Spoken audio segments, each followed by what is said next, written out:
যখন আমি ক্রিকেট খেলা শুরু করলাম, ইন্টারন্যাশনাল ক্রিকেট খেলতাম, আমি সবসময় আল্লাহর কাছে একটা জিনিস দোয়া করতাম যে আল্লাহ, আমি এমন সময় ক্রিকেটটা ছাড়ি যেখানে মানুষ আমাকে এসে বলতে হবে যে তুই আরেক বছর খেলতে পারতি, আরও 1.5 বছর খেলতে পারতি। So this is what I always wanted and I had that opportunity. আমার কাছে মনে হয় what BCB has done is very very, মানে I am very thankful to them. এটা ওনারা না চাইলে, ওনারা যদি নাও করতেন এটাও পারতেন তারা, but at least they have showed me that respect of my service for Bangladesh team for 17 years. I have only love towards them for the things they have done today. I have no complaints, nothing. But just owner change হয়ে যাওয়ার কারণে অন্য টিমগুলো suffer করবে, that is not right. So আমার কাছে মনে হয় at least minimum of 6 প্লেয়ার্সকে রিটেনশনশিপ যদি দেয়, তাহলে এই ধরনের ফ্যান বেস আপনারা যা দেখছেন এটা আরও গ্রো করবে।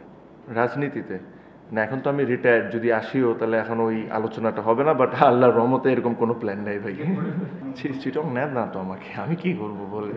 না বাট না, Chittagong, see I thought I must tell যে the way they played cricket, specially this team, nobody expected যে তারা ফাইনাল উঠবে। ইভেন আমিও, I was very surprised, but with the capacity whatever they had, ওরা, I thought they over achieved.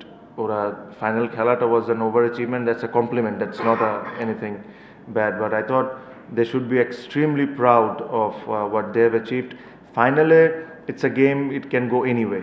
আজকে ওরাও জিতে যেতে পারতো, but through out the tournament যেভাবে ওরা খেলেছে, they should, the management, the players should get a lot of credit. They played unbelievable cricket. So ওই কারণেই হয়তো বা ইনিংসটা হয়েছে, স্পেশালি ফার্স্ট ওভার আপনি যদি দেখেন, ওদের যে বলারটা Sri Lankan Binura, throughout the tournament ও মনে হয় না যে প্রথম 2 ওভারে 10-12 রানের বেশি দিয়েছে। সো আজকে প্রথমবারের মতো যখন 3টা-4 হয়ে যায়, so I was feeling good, I was timing it nicely, but yeah, I thought, যার অনেকজনের ব্যাপারে অনেক কিছু বলতে পারি, বাট রিশাদের 2টা 6 ওয়াজ দ্য টার্নিং পয়েন্ট। এই যে এত কষ্ট করে একটা ফ্যান বেস তৈরি করেছি আমরা, আর এই জিনিসটাই কিন্তু ফার্স্ট বিপিএল থেকে সবাই চাইছে যে একটা ফ্র্যাঞ্চাইজের একটা ফ্যান বেস ক্রিয়েট হোক। এখন আপনি যদি আইপিএলের সাথে, আমি আইপিএলের উদাহরণ একটা দিই, দেখেন ওই নিয়মটা কোনো সময় চেঞ্জ হয় না। ওই যে কোর প্লেয়ার্সরা কিন্তু সবসময় ওই টিমগুলোয় রয়ে যায়। হ্যাঁ ঠিক আছে যে 3 বছরের সার্কেল শেষ হয়ে গেছে, আরও 5 বছরের সার্কেলটা আসবে, বাট এই ফ্র্যাঞ্চাইজিগুলোকে ওর কোর প্লেয়ারকে রিটেন করার অপশানটা অবশ্যই দেওয়া উচিত।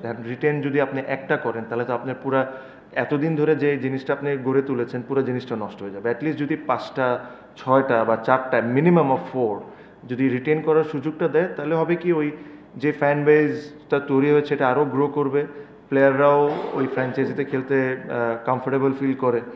সো আই রিয়েলি হোপ যে যখন এই নিয়মকানুনটা ওনারা করবেন নেক্সট ইয়ারের জন্য, এই জিনিসটা যেরকম ওনারা মাথায় রাখুন। এখন প্রবলেম যে জিনিসটা হয়ে যায় যে ওনার্স চেঞ্জ হয়ে যায়, লেটস সে চিটাগংয়ের এই বছরে একটা ওনার্স, নেক্সট ইয়ার আরেকটা ওনার্স, বাট এটাতেও টিমটা তো একই থাকতেছে, টিমের প্লেয়াররা তো একই থাকতেছে। সো ওনার চেঞ্জ হোক বা না হোক, অন্য কেউ আসুক না আসুক, কেউ যদি চিটাগংয়ে রিপ্রেজেন্ট করে থাকে, they should be allowed to retain from their squad. And তাদের যদি ইচ্ছা হয় যে রিটেনই করবে না, এটা তাদের ব্যক্তিগত ব্যাপার।